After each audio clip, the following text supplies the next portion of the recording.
এই সংসারে সবথেকে বেশি মূল্যবান কি হতে পারে? সময়। সমগ্র পৃথিবীর সমগ্র সম্পত্তি ব্যবহার করেও সময়ের একটা মুহূর্ত লাভ করা যায় না, এতটাই বেশি মূল্যবান।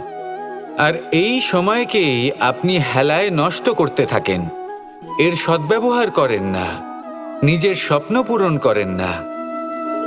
আর যখন এই সময় পার হয়ে যায় তখন মনে হয় আর তো সময় অবশিষ্ট নেই। এটা হলো অনুচিত। তাই এই সময়ের সদ্ব্যবহার করুন, শ্রেষ্ঠ কর্ম করুন, সেই সকল কর্ম করুন যা আপনি করতে চান, সেই সকল স্বপ্ন পূরণ করুন। এই সময় ব্যর্থ হতে দেবেন না। এই সময় কারোর জন্য থেমে থাকে না। আর একবার এই সময় পার হয়ে গেলে আর আপনি তার সদ্ব্যবহার না করলে এই সময়ই এসে আপনার বিনাশ ঘটাবে। এই সময়কে সম্মান করুন আর আমার সাথে ভালোবেসে বলুন, রাধা রাধা।